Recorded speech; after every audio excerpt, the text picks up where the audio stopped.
Baby, I miss you. I miss you so much that I don't even know how to put it into words anymore. Every single day without you feels incomplete. I can't tell you how badly I want to see you, how much I long to hear your voice, to feel your presence beside me. The emptiness I feel is something I never expected, and it follows me everywhere I go. Lately, I see your name everywhere, in random places, on signs, in conversations, in dreams. It's like the universe keeps reminding me of what I've lost, of what my heart is aching for. I keep imagining what it would be like to have you close, to hold you, to protect you, to hide you in my jacket, and to keep you safe in my arms forever. That's where you belong, close to me, where nothing can hurt you, where I can finally feel at peace.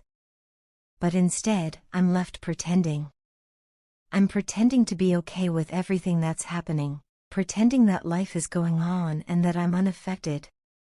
But that's a lie. The truth is, I'm affected by every single thing you do or say, or don't do, or don't say. Your absence has left a void that nothing else can fill. I keep going back to that moment, the moment I said we should have no contact anymore. I was the one who said it, and I regret it more than anything I've ever said. I didn't mean it, not deep down. I spoke in anger, or frustration, or confusion, I don't even know anymore. But I do know this, I regret it every single day. I crave you so badly.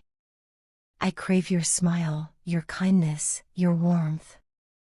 I made a terrible mistake when I let my emotions take over that day. I didn't listen to you, I didn't try to understand your reasons or your feelings. And what hurts most is that even then, even when I was at my worst, you didn't fight back. You didn't argue, you didn't raise your voice. You just quietly walked away. And that silence, your silence, was my greatest defeat. It broke something inside me that I didn't even know could break. Since that day, I've had this overwhelming urge to reach out to you. So many times I've picked up my phone, typed out a simple hi, hoping that maybe that would be enough to start a conversation, to open a door that I shut myself. But I never find the courage to send it. I stare at the screen, my fingers hovering over the send button, but fear stops me. Fear that you won't respond. Fear that I've hurt you beyond repair. Fear that I've lost you for good. I want to tell you I'm sorry. I want to apologize from the depths of my heart for my immature behavior, for the way I acted without thinking, for the words I spoke that I wish I could take back. My heart tells me that maybe, just maybe, you're not angry anymore, that you've forgiven me, that you still understand me better than I understand myself. But my mind, always cautious, reminds me that I might have ruined things, that you might not want to hear from me ever again. I think back to the harsh words I said that day, words you didn't deserve, words I didn't mean, and I feel nothing but shame. I am truly sorry. Please believe me when I say it was never my intention to hurt you. I wasn't thinking clearly, I wasn't in the right state of mind, and I let my emotions get the better of me.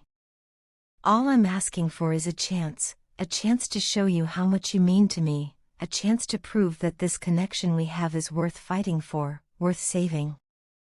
I know I'm not perfect. I won't pretend that I'll never make mistakes again. But I promise I will try my best. I'll be more careful with my words, more mindful of your feelings, more patient, more understanding. I want to learn from my mistakes, to grow, to become a better person, not just for myself, but for you, and for us. Please, if your heart and your mind agree, give me that chance. Give me the opportunity to make things right, to rebuild what I broke, to show you the love and care that you always deserved. I know it won't be easy, and I don't expect things to go back to how they were overnight. But I am ready to put in the effort, to earn back your trust, to prove that I can be the person you believed in. I miss you so much. I miss everything about you, the way you laugh, the way you look at me, the way you made me feel safe and seen. I miss the simple moments, the conversations, the silence we shared. I miss being yours, and I miss having you as mine. I don't want to let go of that. I don't want to give up on us. So here I am, asking you, from the bottom of my heart, please give me one chance. One chance to make it right, one chance to show you how deeply I care, one chance to love you the way you deserve.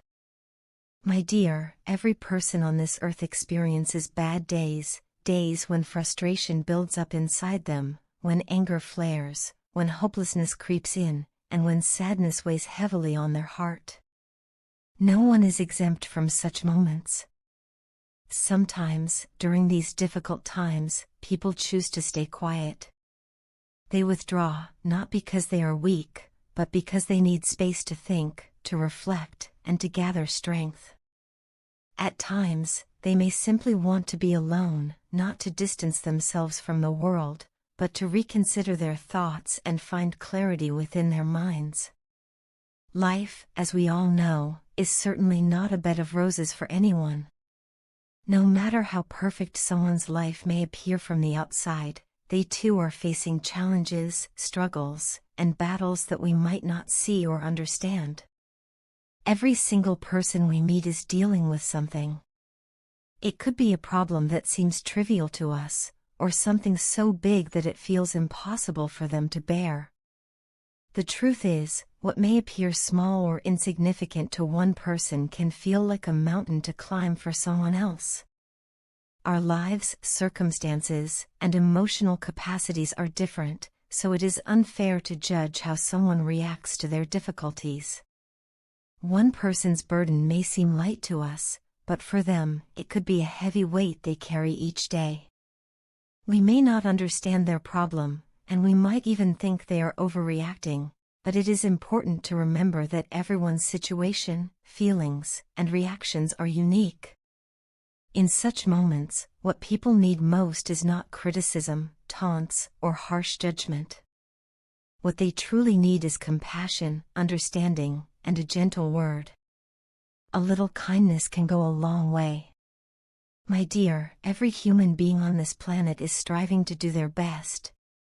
Each one is trying in their own way to succeed, to provide for themselves and their families, and to find happiness in this complicated world. Some people may achieve more visible success than others, perhaps they earn more money, gain more recognition, or seem to lead easier lives, but that doesn't mean others aren't trying just as hard. Effort is not always measured by success. We must never judge a person solely by the wealth they have accumulated or the outward signs of success they display. Doing so not only disrespects them but also diminishes their struggles and efforts. It is important that we never make someone feel inferior, either through our words nor our actions. We should never attempt to hurt someone's self-respect, because the truth is, life can change in an instant. Situations turn around, and the person you look down upon today might be the one who offers you a helping hand tomorrow. Miracles happen every second. Fortunes change, people grow, and the impossible becomes possible. That is the unpredictable nature of life. So, as long as we are alive, we should make it our purpose to be kind, affectionate, and helpful to others. If we find ourselves unable to help, then at the very least, we should ensure we do not stand in someone's way or become an obstacle in their path. Our words hold great power. They can heal or they can harm. That is why we should speak with thoughtfulness, with care, and always with respect. We should strive to say to others only what we ourselves would wish to hear if we were in their place. Let us encourage people to do good, guide them gently in the right direction, and believe in their potential for success rather than focusing on their failures. When we choose to support and uplift others, we help create a world that is brighter and more hopeful for all. In the end, this entire world is like one big family. After all, humanity began with just two people, and if we look deeply enough, we will see that we are all connected in one way or another. A true family is built on support, love, and acceptance. Imagine what a beautiful world it would be if we treated everyone with the same care, patience, and generosity we offer our own family members. Let's work together to make this world so wonderful that no one dreams of going to heaven, because life here on earth would be filled with so much love, peace, and goodness that it would feel like heaven itself. God has created each of us for a purpose. He has sent us into this world not just to live for ourselves, but to do good, to spread kindness, and to make the world a better place. Let's strive to make Him proud through our actions. At times, doing a good deed may seem difficult. We may face challenges when we try to help or when we choose to stand up for what is right. But no matter how hard it may feel, doing good is always worth the effort. In the end, what matters most is how we treat those around us, how much love we give, and how much understanding we offer. Let us make a promise to ourselves to try to understand people more deeply. Let us be generous with our love, kind with our words, and gentle with our actions. The world can always use more compassion. And sometimes, the simplest act of kindness can change someone's entire day, or even their entire life.